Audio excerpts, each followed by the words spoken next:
நான் இந்த தேவனுடைய வார்த்தைக்காக ஜெபித்து கொண்டே இருந்தேன். நிறைய பழைய செய்திகள்லாம் இருக்கு பெண்டிங்கு, அதெல்லாம் அப்படியே ஆராய்ந்து பார்த்து கொண்டிருந்தேன். அப்போ கர்த்தர் என் இருதயத்துல திட்டம் தெளிவாக ஒரு காரியத்தை வைத்தார். அது எல்லாருக்குமான எனக்கு தெரியல. ஆண்டவர் ஒரு பெரிய ஒரு பாரத்தை என் இருதயத்தில் வைத்தார்.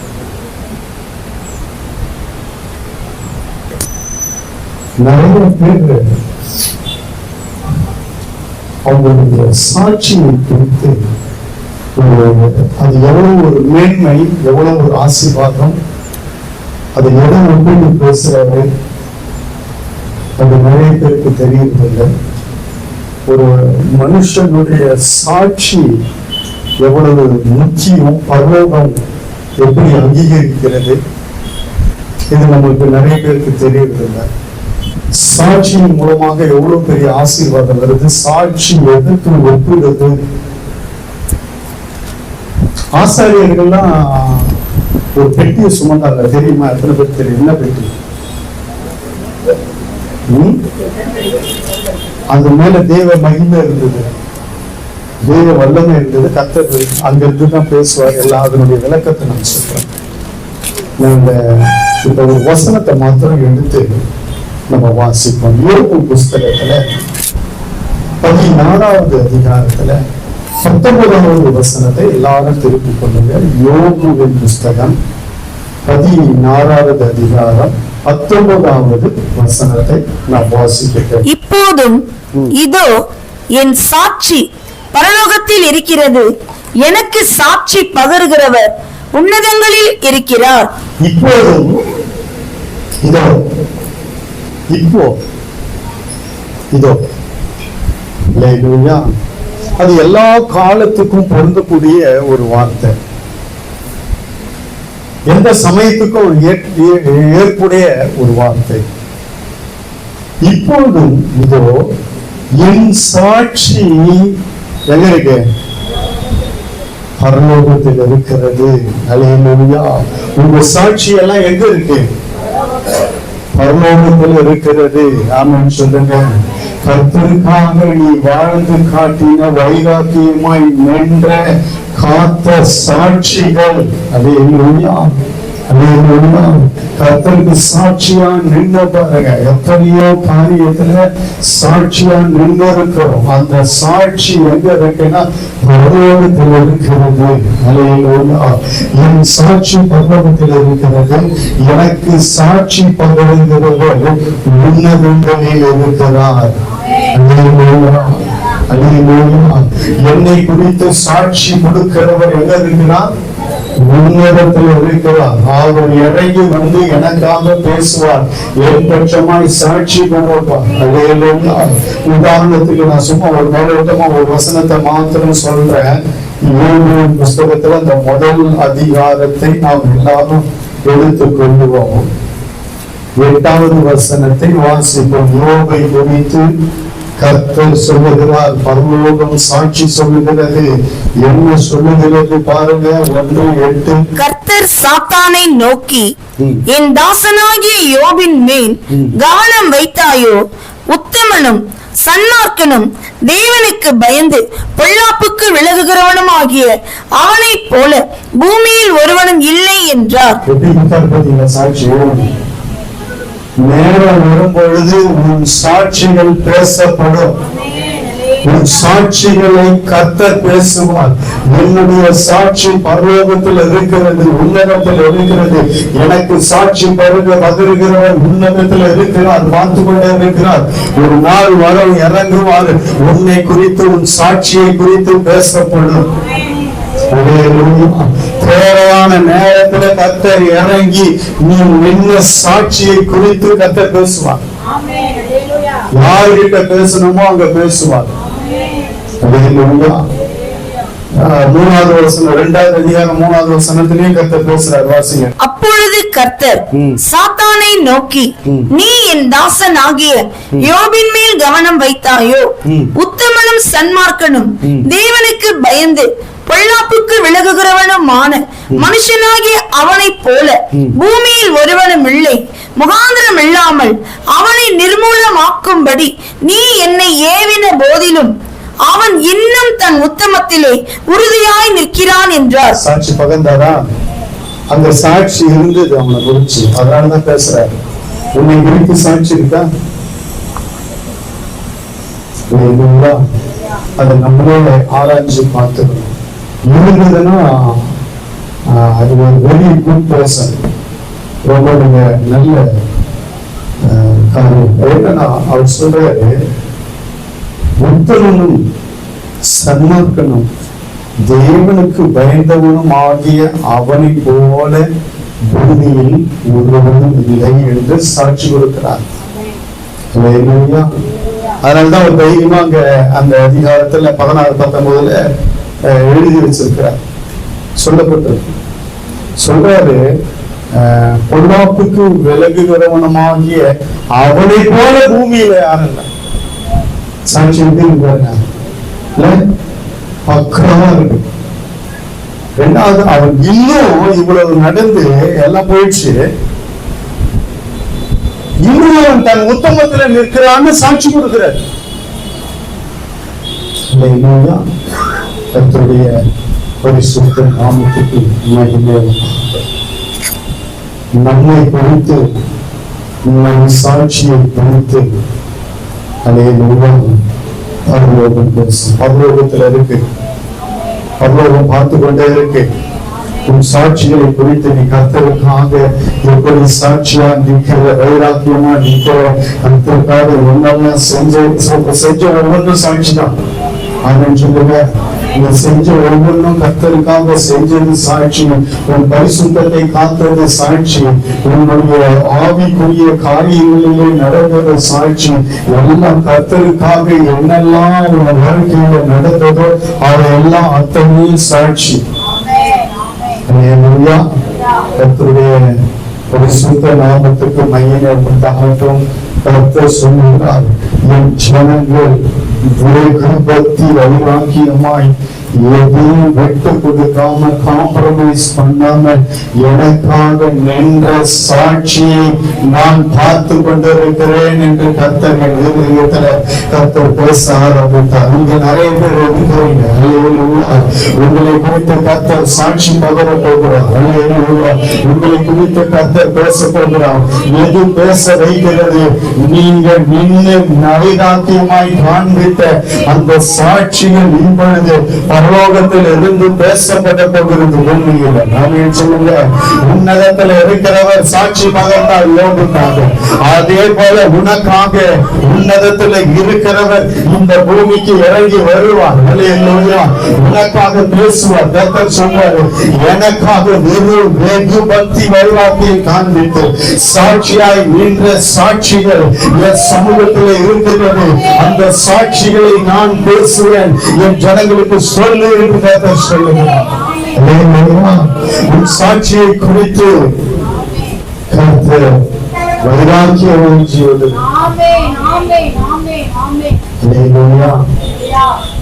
சாட்சிகளை குறித்து நீங்க அதாவது எப்படின்னா, அதெல்லாம் ஒண்ணு இல்லை, அதெல்லாம் என்ன, அதனால நம்மளுக்கு என்ன வந்துட போகுது, நம்ம பரிசுத்தமா இருக்கோமா சாட்சியா இருக்குமா அப்படின்னு. ஆனா அந்த சாட்சி என்ன செய்யணும்ன்றத என் ஜனங்களுக்கு சொல்லும்படி கர்த்தர் இந்த நாட்களில் இந்த வசனத்தை கொடுத்திருக்கிறார். அவர் நேரா சாத்தான் வந்து நிற்கும் பொழுது சாத்தான் கிட்ட பேசுறாரு, சொல்றாரு. அவர் சொல்றாரு, என் தாசனாகிய யோபின் மேல நீ கவனம் வைத்தியோ, பரலோகம் இறங்கி சாட்சி கொடுக்குது. அதான் சொல்றாங்க, இப்பொழுதும் இதோ என் சாட்சி பரலோகத்தில் இருக்கிறது, எனக்கு சாட்சி பகிர்கிறவர் உன்னதத்தில் இருக்கிறாரு, ஏற்ற வேலையில இறங்கி நான் சாட்சியா நின்னத என் சாட்சியை அவர் பேசுவார். அலையோடு அவரை நீங்க சொன்னார், கர்த்தர் உன் சாட்சியை நான் பேசுவேன், உன் சாட்சியை நீ நின்னதை குறிச்சு நான் பேசுறேன். அவர் என்ன சொல்றாரு, என்ன பேசுறாரு? உத்தமனும் சன்மார்க்கனும் தேவனுக்கு பயந்து பொல்லாப்புக்கு விலகுகிறவனமாகிய ஆவனை போல பூமியில ஒருவனும் இல்லை. இது 2வது அதிகாரம் 1வது வசனத்துல இதையும் சொல்லிட்டு இன்னொரு வார்த்தையை ஹேக் பண்றாரு. அவன் இன்னும் தன் உத்தமத்திலே உறுதியாய் நிற்கிறான். கர்த்தருக்காக நிற்கிறான். ஒன்று இல்லைனாலும் கர்த்தருக்காக நிற்கிறான். அதை தூஷிக்கல. அவர் சொல்றார், தூஷித்து ஜீவனை போதும் என்று சொல்றார். அங்க பாருங்க, அந்த நேரத்துல அவன் கர்த்தருக்காக நிற்கிறத அவன் பேசல, கர்த்தர் பேசல. உங்கள் சாட்சியை குறித்து பேசப்படுகிற நாட்கள் வந்திருக்கிறது. அல்லேலூயா. உங்கள் சாட்சி நீங்க காண்பித்த பக்தி வைராக்கியம், ஊழியத்துக்காக செய்தது, ஊழியக்காரர்களுக்கு செய்தது நிறைய இருக்கிறது. மற்றவர்களுக்காக பாரத்தோடு ஜெபிச்சு, இதெல்லாம் சாட்சி. மற்றவர்களுக்காக பாரத்தோடு தனக்கே வந்தது போல ஜெபித்தது, ஜெபித்து அவங்களுக்கு சாட்சியாய் அவங்களுக்கு அந்த அற்புதத்தை வாங்கி கொடுத்தது. இப்படி நிறைய காரியம், ஊழியத்தை தாங்கினது, ஊழியத்துக்கு உதவி செய்தது, இதெல்லாம் சாட்சிகள். இதெல்லாம் சாட்சி பதவி சொல்லுவார். ஒரு நேரம் வரும், அன்னைக்கு சொல்லுவார், நீ இந்த ஆலயத்துக்காக செஞ்சது ஒரு சாட்சியாக இருக்கிறது, இந்த ஊழியக்காரனுக்கு செஞ்சது ஒரு சாட்சி இருக்கிறது. 2வது, எனக்காக எந்த இடத்திலும் உலகத்துக்கு ஒத்து போகாமல் நடந்ததுக்குண்டான சாட்சி இருக்கிறது. இப்படி நிறைய அந்த நேரத்துல சொல்ற நேரத்துல நீ உலகத்துக்கு ஒத்து போகாமல் ஜெபித்தே அந்த சாட்சி இருக்கிறது என்று சொல்லி அங்க எல்லா சாட்சிகள் ரெடியா இருக்கிறது. ஏற்றங்களில் எப்ப இந்த வார்த்தை வந்துவோ இப்பவே பரலோகம் சாட்சியை கொடுத்து பேச ஆரம்பித்து விடுகிறது. உன் சாட்சிகளை எல்லாம் ஒரு நாள் கிரியை செய்யும். உன் சாட்சிகளை குறித்து கர்த்தர் பகவான் சாட்சி கொடுக்கிறார். உன் சாட்சி பரலோகத்தில் இருக்கிறது. நீங்க பூமியில செய்கிற ஒவ்வொரு சாட்சியான காரியமும், கர்த்தருக்காக நின்ற சாட்சியான காரியங்கள் அத்தனையும் பரலோகத்தில் இருக்கிறது. சொல்றாரு, இப்போதும் இதோ என் சாட்சி பரலோகத்தில் இருக்கிறது. அப்ப நம்ம எந்த அளவுக்கு சாட்சியாக இருக்கணும். ஒவ்வொரு சாட்சியும் மேல போகுங்க. அது மட்டும் இல்ல, அந்த மேல போய் வெளிய ஆயத்தமா இருக்கும். எந்த நேரத்துல இறங்கணுமோ கர்த்தர் அந்த சாட்சியோடு பிடிச்சிட்டு இறங்குவார். அதுதான் உறவுக்காக இந்த இடத்துல எடுக்கிறவங்க பேச ஆரம்பிக்கிறார். அப்படியே அவங்களுடைய சாட்சி எல்லாம் எடுத்து பேசுகிறார். நீ கர்த்தருக்காக செஞ்ச நீண்ட சாட்சிகள் பேசப்படும். பரிசுத்த நாமத்துக்கு மகிமை உண்டாகட்டும். இதுக்காக தான் கர்த்தர் ஒரு காரியத்தையே ஆயத்தப்படுத்துகிறார். 2-3 வசனத்தை சொல்லி நான் அவருக்கு கொண்டு தேவனுடைய வார்த்தை இன்னும் கொஞ்சம் விளக்கி நான் உங்களுக்கு சொல்லுகிறேன். சாட்சிக்காக ஒரு பெட்டி ஆயத்தமாக்கப்பட்டது எத்தனை பேருக்கு தெரியும்? பழைய ஏற்பாட்டுல சாட்சிக்காகவே ஒரு வசனம் இருக்கு. வாசிய யாத்திராகம புஸ்தகத்துல 25வது அதிகாரத்தை எல்லாரும் வைத்துக் கொள்ளுங்க. 10வது வசனம். சீத்திம் மரத்தினால் ஒரு பெட்டியை பண்ண கடவர்கள், அதன் நீளம் 2.5 முழமும் அதன் அகலம் 1.5 முழமும் அதன் உயரம் 1.5 முழமுமாய் இருப்பதாக. அப்போ கர்த்தர் பாருங்க, ஒரு பெட்டியை பண்ண கருவர்கள். ஒரு மரத்தினால் ஒரு பெட்டியை பண்ணுறது, அதனுடைய அதெல்லாம் எல்லாம் சொல்றாரு. அடுத்து 11வது வசனத்தை வாசிங்க. அதை எங்கும் பசும் பொன் தகட்டால் மூடுவாயாக. நீ அதன் உட்புறத்தையும் வெளிப்புறத்தையும் அதனால் மூடி அதன் மேல் சுற்றிலும் பொன்னினால் திறனையை உண்டாக்கி. அதனுடைய செய்திகள் எல்லாம் சொல்லி இப்ப 16வது வசனத்துல சொல்றாரு, நான் உனக்கு கொடுக்கும் சாட்சி பிரமாணத்தை அந்த பெட்டியிலே வைப்பாயாக. அது பேர் தான் சாட்சி பெட்டி, அதுதான் உடன்படிக்கை பெட்டி. இப்போ அதுக்குன்னு ஒரு பெட்டியை உண்டு பண்ணுகிறார். அந்த பெட்டி சீட்டி மரத்தால கொண்டு வரப்பட்ட பெட்டி. இப்போ அது எப்படி செய்யப்பட்டிருக்குன்னா, செஞ்சு அது ஃபுல்லா பசும் பொன் தகட்டால மூடப்பட்டு, இதெல்லாம் உன் சாட்சியை குறித்து சொல்றேன். உன் சாட்சி எப்படி இருக்கிறது, எப்படி வைக்கப்பட்டிருக்கிறது? அது பொன் தகட்டால மூடப்பட்டு அது பத்திரமாய் வைக்கப்பட்டிருக்கிறது. அது சாட்சி பெட்டி. அதுதான் சொல்றாரு, நான் உனக்கு கொடுக்கும் சாட்சி பிரமாணத்தை. என்ன? தேவனுடைய வார்த்தை அந்த பெட்டிக்குள்ள வைக்கப்பட்டது. அந்த பசும் பொன்னினால செய்யப்பட்டது. இப்போ அந்த வசனத்துல சொல்லப்பட்டிருக்கிறது,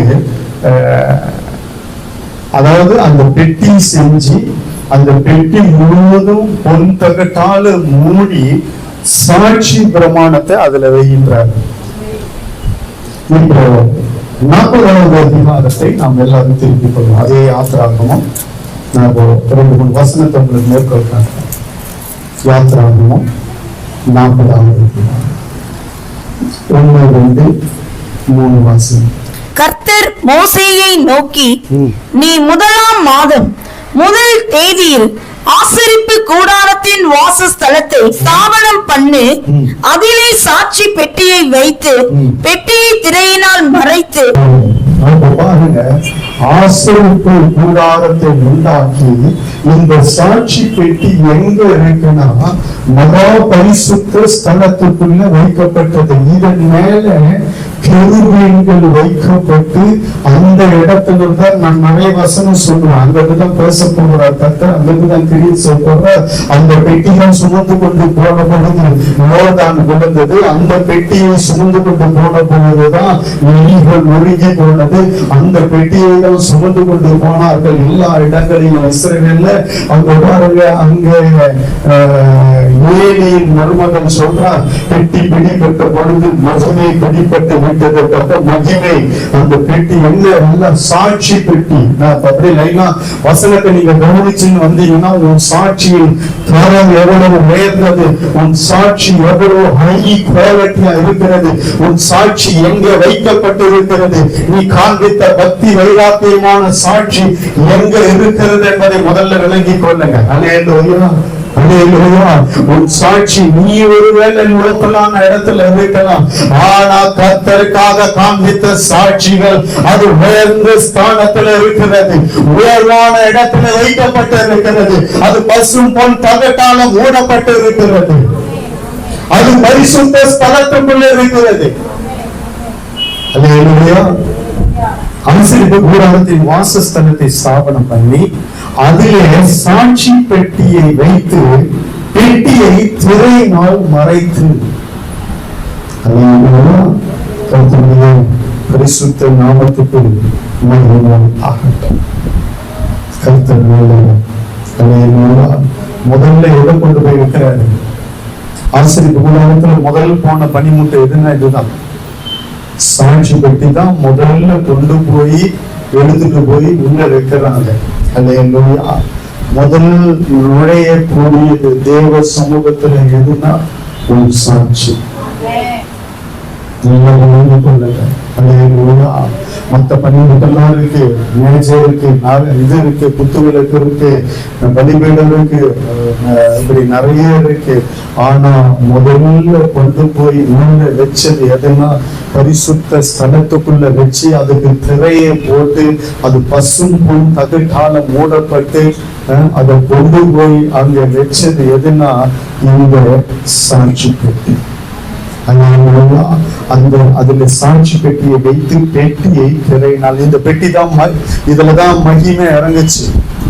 இந்த பெட்டியின் மேலதான் அந்த மகிமை வெளிப்பட்டு அந்த பெட்டி இருக்கிற இடத்துல இருந்துதான் கர்த்தர் பேசினாரு. இந்த பெட்டி எப்படி உடன்படிக்கை பெட்டி வந்ததுன்றதை தெரிஞ்சுக்கொள்ளுங்க. இந்த உடன்படிக்கை பெட்டி தேவ பிரசன்னம் எப்படி வந்ததுன்னு வசன ஆதாரத்தோடு நான் சொல்லுகிறேன். அது சாட்சி பெட்டி. ஏன் அதற்கு பேர் சாட்சி பெட்டி நான் சொல்றேன். அப்படியே வசனத்தை கவனிச்சுட்டே வாங்க. அதே 40வது அதிகாரம் 20வது வசனம் வாசிங்க. பின்பு கர்த்தர் மோசேக்கு கற்பித்தபடியே சாட்சி பிரமாணத்தை எடுத்து அதை பெட்டியிலே வைத்து பெட்டியில் தண்டுகளை பாய்ச்சி பெட்டியின் மேல் கிருபாசன மூடியை வைத்து பெட்டியை வாசஸ்தலத்துக்குள்ளே கொண்டு போய் மறைவின் திரைச்சீலையை தொங்க வைத்து சாட்சி பெட்டியை மறைத்து வைத்தான். சாட்சி மகா பரிசுத்த ஸ்தலத்திலே மறைத்து வைக்கப்பட்டிருக்கிறது. வெளியே கொண்டு வரது அது வெளியே வந்தது அப்படின்னா மகிமையை வெளிப்படுத்த பெட்டி சாட்சி பெட்டி வெளியே வருவதனால் எதிராளிகள் பயப்படுவார்கள். சத்துருக்கள் இறந்து போவார்கள். அந்த நிறுவனம் வெளிவிட பழக்கம் எளிவாக்கும் உதயம் சாட்சி பெட்டியை அவர்கள் சுமந்து கொண்டு போகும் பொழுது அங்கே யுத்தங்களிலே கர்த்தர் இறங்கி கிரியை செய்வார். அந்த இடத்துல மோசே கற்பித்த பெரிய சாட்சி பிரமாணத்தை எடுத்து அதை பெட்டியோட சாட்சி பிரமாணம் என்னன்னு தெரியல உங்களுக்கு. கர்த்தர் எழுதி கொடுத்த அந்த சாட்சி ஒரு வசனம் இருக்கு. அதே 34 கர்த்தர் மோசேயை நோக்கி முந்தின கற்பலைகளுக்கு ஒத்த 2 கற்பலைகளை இழைத்துக்கொள். நீ உடைத்து போட்ட முந்தின பலகைகளில் இருந்த வார்த்தைகளை அவைகளில் எழுதுவேன். எழுதி கொடுத்த அந்த வார்த்தை முதல்ல எழுதினாரு, கோபத்துல உடைச்சு போட்டு கொடுத்தான். 2வது மறுபடியும் அதே மலையில போய் கர்த்தர் எழுதி கொடுத்து அனுப்புறாரு. அந்த பலகைகளை தான் சாட்சி பெட்டியிலே வைக்கிற அந்த சாட்சியா கர்த்தருக்கு சாட்சியா தேவனுடைய வார்த்தை வைக்கப்படுகிறது. இன்னும் கொஞ்சம் விளக்கி சொல்லணும்னா எபிரேயர் 9வது அதிகாரம் 3-4 வாசிங்க. அந்த பெட்டிக்குள்ள என்ன இருந்ததுன்றது சொல்லப்பட்டிருக்கிறார். 2ஆம் திரைக்குள்ளே மகா எங்க இருந்தது? 2ஆம் திரைக்குள்ளே மகா பரிசுத்த ஸ்தலத்துக்குள்ள முதல் பரிசுத்த ஸ்தலம், அடுத்து மகா பரிசுத்த ஸ்தலத்துல அந்த சாட்சி பெட்டி இருக்கிறது. வாசிங்க. 2ஆம் திரைக்குள்ளே மகா பரிசுத்த ஸ்தலம் எண்ணப்பட்ட கூடாரம் இருந்தது. அதிலே பொன்னார் செய்த தூப கலசமும் முழுவதும் பொற்ற கடுகு பொதிந்திருக்கப்பட்ட உடன்படிக்கை பெட்டியும் இருந்தன. சாட்சி பெட்டி உடன்படிக்கை இருந்தது. அதுக்குள்ள என்ன இருந்தது? அந்த பெட்டியிலே மன்னா வைக்கப்பட்ட பொற்பாத்திரமும் ஆரோனுடைய தளிர்த்த கோலும் உடன்படிக்கையின் கற்பலகைகளும் இருந்தன. ஸ்தாபித்தப்போ அதை வைக்கிறாங்க. அந்த கர்த்தருடைய உடன்படிக்கையை வைக்கிற அந்த பெட்டியில கர்த்தர் எழுதி கொடுத்த தேவனுடைய வார்த்தை வைக்கப்படுகிறது, மன்னா வைக்கப்படுகிறது, ஆரோனின் கோல் வைக்கப்படுகிறது, தொழில் கோல். அதுதான் சாட்சி பெட்டி. சாட்சி பெட்டி ஏன் சொல்றாங்கன்னா கர்த்தர் ஜனங்களுக்கு மன்னாவை வர்ஷிக்க பண்ணார், அது சாட்சி. தூதர்கள் இன்னும் உணவை கொடுத்தார், அது சாட்சி. தன்னுடைய ஜனங்களுக்காக வானத்தை திறந்த கர்த்தர் அவர்களுக்கு ஆகாரத்தை வருஷிக்க பண்ணார், சாட்சி. 2வது தேவனை எழுதி கொடுத்த வார்த்தை, அது சாட்சி. 3வது ஆரோனின் போல் வெட்டப்பட்ட அந்த கம்பு துணித்து பூ பூத்து வாதுமை பழங்களை கொடுத்தது, அதுதான் சாட்சி. அந்த சாட்சி முழுவதும் அந்த பெட்டிக்குள்ள வைக்கப்பட்டது. கர்த்தர் காண்பித்த கொடுத்த சாட்சி. அதே போலதான் ஆண்டவருக்காக நீ காண்பிக்கிற சாட்சி பெட்டியிலே வைக்கப்பட்டிருக்கிறது. அது ஏற்ற வேலையில வெளியே கொண்டவர். கர்த்தருக்காக நீ என்ன சாட்சியாய் நின்னாவோ, கர்த்தருக்காக நீ என்ன சாட்சியாய் செய்தாவோ, அதையெல்லாம் கர்த்தர் ஒரு மறைவிட வைத்திருக்கிறார். ஏற்ற வேலையில அது பேச ஆரம்பிக்கும். எனக்கு சாட்சி பகருகிறவர் உன்னதத்தில் இருக்கிறார். என் சாட்சிகள் பரலோகத்தில் இருக்கிறது. பரிசுத்த நாமத்துக்கு மகிமையுண்டாம். 21வது யாத்திராகமம் 40வது அதிகாரம். பெட்டியை வாசஸ்தலத்துக்குள்ளே கொண்டு போய் மறைவின் திரைச்சீலையை தொங்க வைத்து சாட்சி பெட்டியை மறைத்து வைத்தான். அது இப்ப இன்னொரு அதிகாரத்தை நான் சொல்றேன். யாத்திராகமம் இருந்த இந்த பெட்டி மேல என்ன இருந்ததுன்றத பாத்துங்க. யாத்திராகமம் 25 மறுபடியும் போட்டேன். யாத்திராகமம் 25:21 கிருபாசனத்தை பெட்டியின் மீதில் வைத்து பெட்டிக்குள்ளே நான் உனக்கு கொடுக்கும் சாட்சி பிரமாணத்தை வைப்பாயாக. அங்கே நான் உன்னை சந்திப்பேன். கிருபாசனத்தின் மீதிலும் சாட்சி பெட்டியின் மேல் நிற்கும் 2 கேருபீன்களின் நடுவில் இருந்து நான் இஸ்ரவேல் புத்திரருக்காக உனக்கு கற்பிக்க போகிறவைகளை எல்லாம் உன்னோடே சொல்லுவேன். நான் சொல்றது என்னன்னா, சாட்சிக்காகவே ஒரு பெட்டி தயாரிக்கப்பட்டது. சாட்சிக்காகவே சீக்கிரம் மரத்தான ஒரு பெட்டி தயாரிக்கப்பட்டது. சாட்சியை கனப்படுத்த வேண்டும் என்று சொல்லி அந்த சாட்சி பெட்டிக்குள்ள வைக்கப்படுகிறது கனமா இருக்க வேண்டும் என்று சொல்லி பொன் தகட்டாக மூடப்பட்டது. அந்த சாட்சி மகா பரிசுத்த இடத்துல வைக்க வேண்டும் என்று சொல்லி ஆசரிப்பு கூடாரத்தை போட்டு அந்த 2ஆம் கூடாரத்திலே மகா பரிசுத்த ஸ்தலத்துக்குள்ள அந்த சாட்சி பெட்டி உள்ளே போனது. இதெல்லாம் நல்லா புரிஞ்சுக்கீங்க. உங்க சாட்சி நீங்க மனம் போன போக்குல இன்னைக்கு ரொம்ப அசால்ட்டா உலகத்துக்கு ஒத்து பாவத்துல விழுந்து போயிடுவீங்களே. உங்க சாட்சி எங்க இருக்கு, எப்படி இருக்குன்றத புரிஞ்சு கொள்ளுங்க. வீணா நம்ம எங்கேயும் எந்த இடத்துலயும் சாட்சியை லூஸ் பண்ணக்கூடாது. தேவையில்லாம நம்ம ஆண்டவருக்கு விரோதமாக செய்து சாட்சி இழக்கக்கூடாது. தேவையில்லாம பேசி சாட்சி இழக்கக்கூடாது. தவறான காரியங்களிலே ஈடுபட்டு சாட்சி இழக்கக்கூடாது. தவறான செயல்கள் செய்து சாட்சி இழக்கக்கூடாது. இப்படி எவ்வளவோ இருக்கிறது.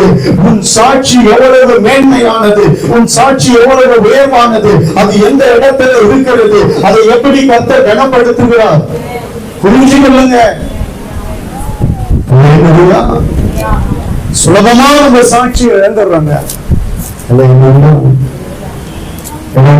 இன்னும் இந்த சபையில நிறைய பேரு கர்த்தருக்காக வைராக்கியமா நிக்கிற கூட்டம் இருக்கு. சாட்சியா நிக்கிற கூட்டம் இன்னும் இருக்கு. ஒரு சாட்சி எவ்வளவு கனப்படுத்தப்பட்டு வைக்கப்பட்டிருக்கிறது என்பதை அறிந்து கொள்ளுங்க. இன்னைக்கு அந்த வசனம் சொல்லுகிறது, கிருபாசனத்தை பெட்டியின் மேல் வைத்து ஒரு கிருபாசனம் என்ன தெரியல, ஆசனம், சிங்காசனம், அது கிருபாசனம். கிருபாசனத்துல கிருபாசனம் வைத்து அங்கே கெருபீன்கள் வைக்கப்பட்டு அந்த கெருபீன் மேல இருந்துதான் அந்த சிங்காசன கிருபாசனத்துல இருந்துதான் அந்த சாட்சி பெட்டியின் மேல இருந்துதான் தேவன் பேசுகிற சத்தம் கேட்கும். தேவனுடைய மகிமை பெட்டியை மூடி இருக்கும். கிட்ட யாரும் போக முடியாது, பெட்டியை யாரும் தொட முடியாது. தொட்ட உடனே ஊசா அங்கு அடிக்கப்படுகிறான். காரணம் என்ன? உன் சாட்சியை யாராவது தொட்டாங்க, உன் சாட்சியை யாராவது கெடுத்தாங்க அப்படின்னா தேவன் நியாய தீர்ப்புக்குள்ள வந்துருவாங்க.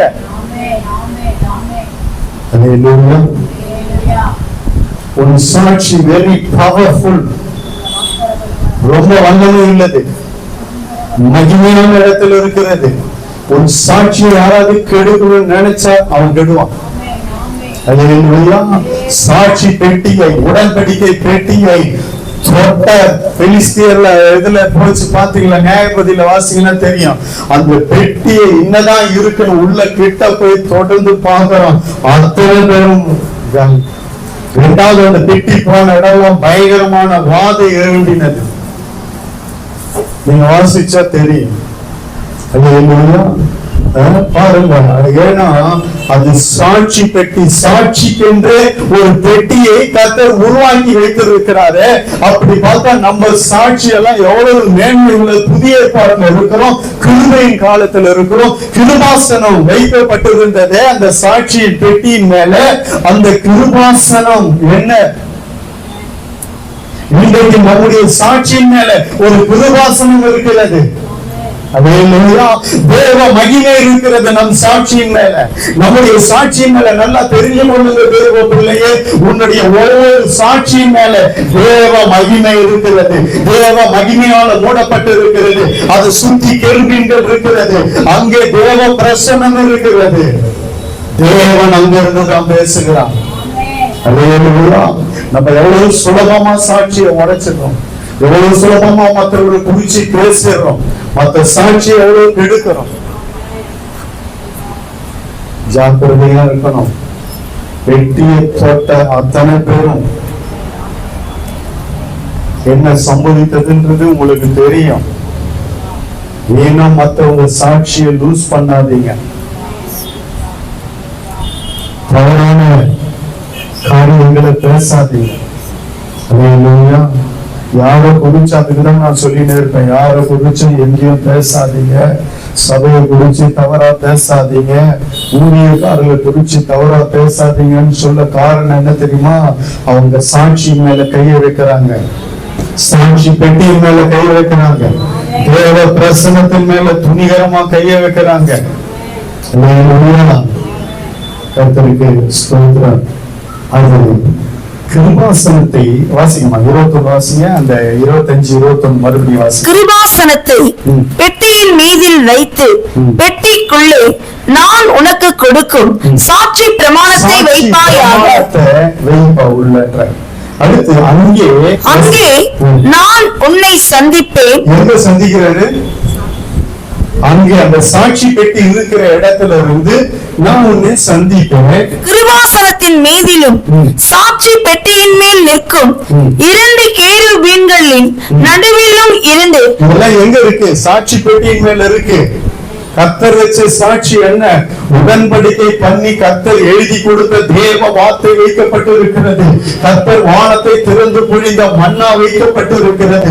தேவ சமூகத்துல பெட்டிக்கு முன்பாக என்ன வாசிச்சா தெரியும், பெட்டியாண்ட வச்ச கோல் தான் துளிர்த்தது. பெட்டியாண்ட கொண்டு போய் வைக்கிறாங்க ராணுவனே, அந்த கோல் துளிர்த்து அது பூ பூத்து பணிகளை கொடுக்கிறது. அந்த ஆவால் வைத்த அந்த கோல் இந்த பெட்டியில வைக்கப்படுகிறதெல்லாம் சாட்சி. அதே போலதான் நீ கர்த்தருக்காக செஞ்ச ஒவ்வொன்றும் சாட்சி. அதை கர்த்தர் கனப்படுத்தி வைத்து இருக்கிறார், அதை உயர்வாய் எண்ணி வைத்து இருக்கிறார். உன் சாட்சியை குறித்து நீ லேசா நினைச்சிடலாம், நீ சாதாரணமா நினைச்சிடலாம். ஆனா கர்த்தர் அப்படி அல்ல, உன் சாட்சியை மேன்மையாய் வைத்து இருக்கிறார், உயர்வாய் வைத்து இருக்கிறார்.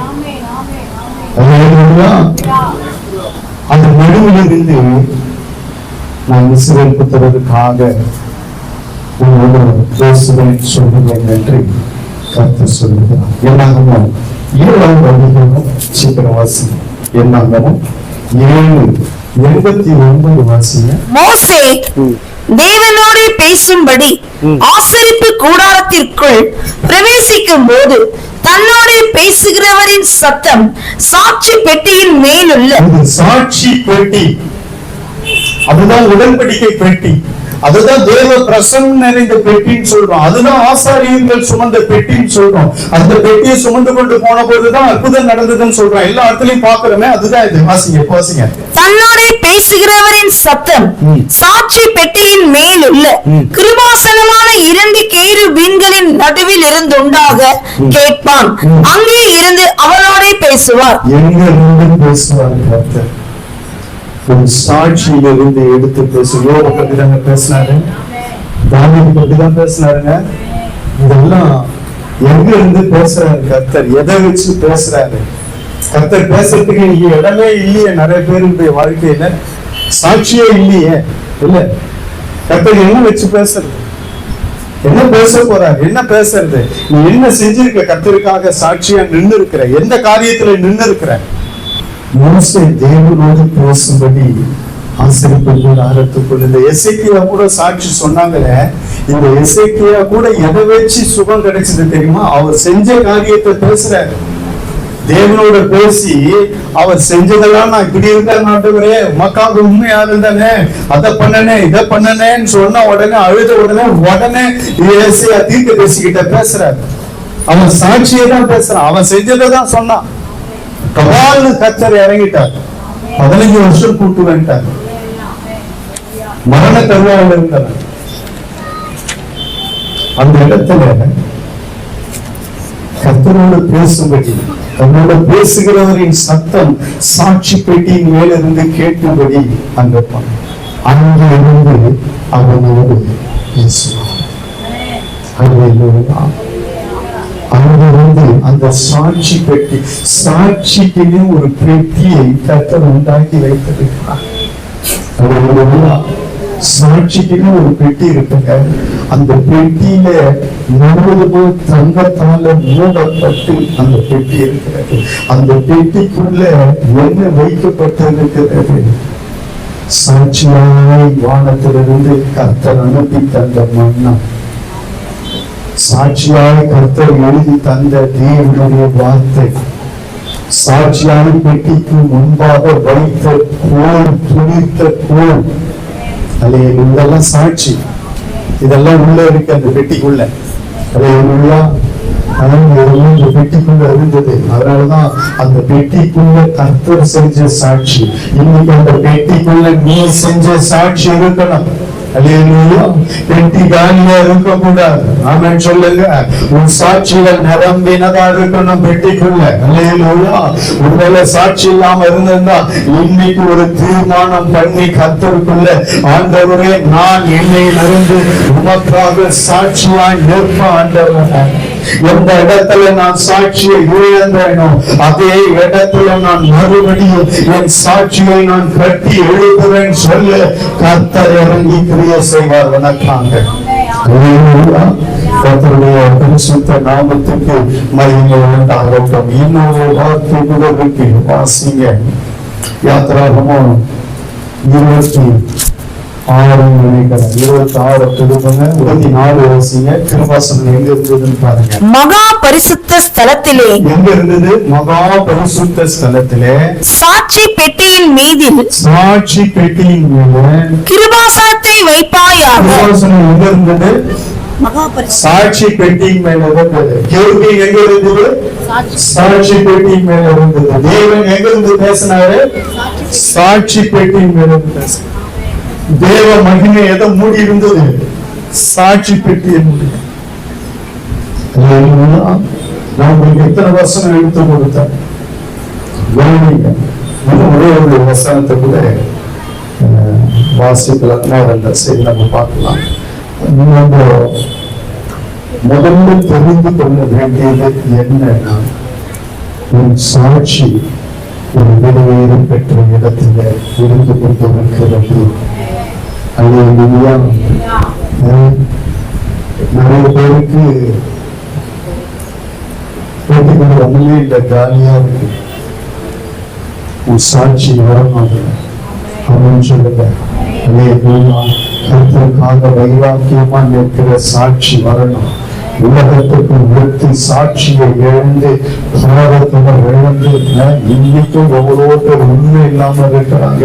கர்த்தருக்கு வைராக்கியமா இல்லை. எத்தனையோ பேர் இன்னைக்கு சாட்சி எழுந்திருக்கிறாங்க. அப்படி இருக்கக்கூடாது. தேவ பிள்ளையே, நீ எங்க நின்னாலும் தேவனுடைய உனக்கு ஏற்படுத்துகிற எழுப்புகிறதான சாட்சி ஒரு மகிமையான இடத்துக்கு போகிறது. அல்லேலூயா. நீ காண்பித்த பக்தி வைராக்கியமான சாட்சி சபையில, ஊழியத்துல, மற்ற இடத்துல, எல்லா இடத்திலும் உன் சாட்சிகள் எங்க இருக்கிறது? அது ஒரு உடன்படிக்கை பெட்டிக்குள்ள இருக்கிறது.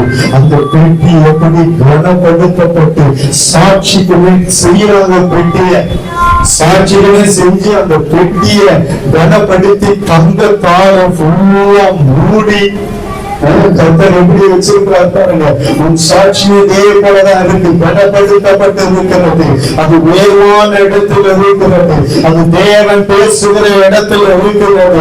தேவன் உலாவுகிற இடத்துல இருக்கிறது. தேவனே எல்லாருடைய கண்களை மூடி உன் சாட்சியை குறித்து கர்த்தர் இன்றைக்கு சொல்லிக் கொண்டிருக்கிறார். நீ எனக்காக காண்பித்த பக்தி வைராக்கியமான சாட்சி. எல்லா கண்களை மூடுவோம். ஓ, உன் சாட்சி உடன்படிக்கை பெட்டியில இருக்கிறது. உன் சாட்சி பத்திரப்படுத்தப்பட்டு இருக்கிறது. உன் சாட்சி மறைவான இடத்துல வைக்கப்பட்டிருக்கிறது. உன் சாட்சி பரிசுத்த ஸ்தலத்தில் இருக்கிறது. உன் சாட்சி பரிசுத்த ஆசரிப்பு கூடாரத்தில் இருக்கிறது. உன் சாட்சி தேவன் உலாவுகிற இடத்துல இருக்கிறது. உன் சாட்சி தேவன் பேசுகிற இடத்துல இருக்கிறது. உன் சாட்சி பொன் தகட்டால மூடப்பட்டு இருக்கிறது. உன் சாட்சியின் மேல கிருபாசனம் இருக்கிறது. உன் சாட்சியின் மேல பெருமீன்கள் இருக்கிறது. ஓ தேவ பிள்ளையே, என் சாட்சி பரலோகத்தில் இருக்கிறது. என் சாட்சி எனக்கு சாட்சி பத்திருக்கிறார். உன்னதத்தில் இருக்கிறார், இறங்கி வருவார், எனக்காக சாட்சி வருகிறார். என் சாட்சிகள் பேசப்படும். ஒரு நாள் வரும், அவர் யார்கிட்ட பேசணுமோ பேசுவார். என்னை குறித்து, என் சாட்சியை குறித்து பேசுவார். யோபுவுக்காக பேசினவர், இப்படி பல பரிசுத்தவான்களுக்காக பேசினவர், உனக்காக பேசுவார். உன் சாட்சிகள் ஒரு ஹை பொசிஷன்ல இருக்கிறது. ஒரு விலையேறப்பட்ட இடத்தில் இருக்கிறது. ஒரு உயர்வான இடத்தில் இருக்கிறது. நீ பூமியில சாதாரண இடத்துல இருக்கலாம், ஒரு ஓலை வீட்டுல இருக்கலாம், ஓட்டு வீட்டுல இருக்கலாம், வசதி இல்லாத வீட்டுல இருக்கலாம். ஆனா உன் சாட்சிகள் அது மேலான இடத்துல, உயர்வான இடத்துல, தேவன் வாசம் பண்ணுகிற இடத்துல, தேவன் உலாவுகிற இடத்துல, தேவன் பேசுகிற இடத்துல, அது பொன் தகட்டால மூடப்பட்டு அது பத்திரமாய் வைக்கப்பட்டு இருக்கிறது. அது ஏற்ற வேலையில வெளிப்படும். ஏற்ற வேலையில் அந்த சாட்சிகளை கொண்டு வருவார். அந்த சாட்சிகளை வைத்து பேசுவார். உனக்காக பேசுவார். தெய்வ பிள்ளையே, உன் சாட்சிகளை குறித்து கலவாத. என் சாட்சியா நிக்கிறேன், ஆனா ஒண்ணு நடக்கலையே. சாட்சியா நிக்கிறேன், ஒண்ணு நடக்கலையே. கர்த்தர் கிரியை செய்கிறார் கேட்காத. உன் சாட்சிகள் கிரியை செய்கிற நாட்கள் ஆரம்பித்து இருக்கிறது. உன் சாட்சிகள் மகா பரிசுத்தத்திலிருந்து புறப்படும். அந்த பெட்டி புறப்பட்ட இடம் தான் ஜெயம். ஒரு நாள் வரும், உன் சாட்சி வெளியே வரும். அப்போ அந்த உடன்படிக்கை பெட்டிக்கு இருந்த மகிமை உன் சாட்சிக்கு வரும். யோர்தான் பிறக்கும், எரிவேற்று உடையும், சத்துருக்கள் விழுந்து போவார்கள். ஓ, பெட்டியை தொடுகிறவர்கள் சங்காரம் பண்ணப்படுவார்கள். உன் சாட்சியை கெடுக்கிறவர்கள் நிர்மூலமாக்கப்படுவார்கள். உன் சாட்சியின் பெட்டி போராட்டத்திலிருந்து புறப்பட்டு வெளியே வந்தா பயங்கரமாய் தேசத்தில்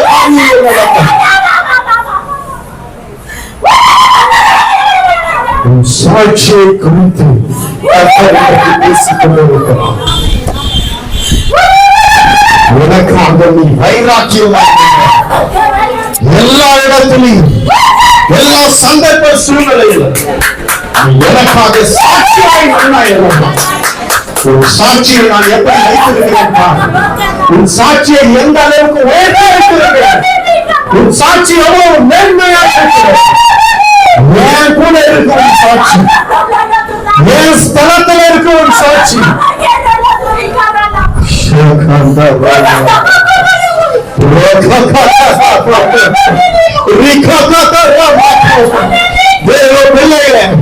இன்னையிலிருந்து தேவனுக்கு சாட்சியாய் நிற்கும்படி ஒரு தேவ அபிஷேகத்தை கர்த்தர் குடும்பம் பெற்றுக்கொள்ளுங்க.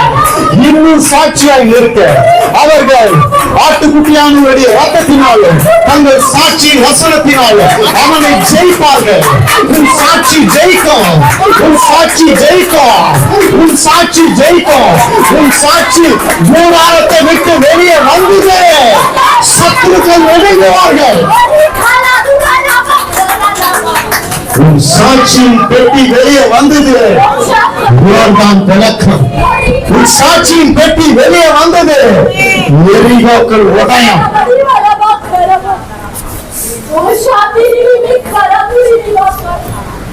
Thank you, Jesus.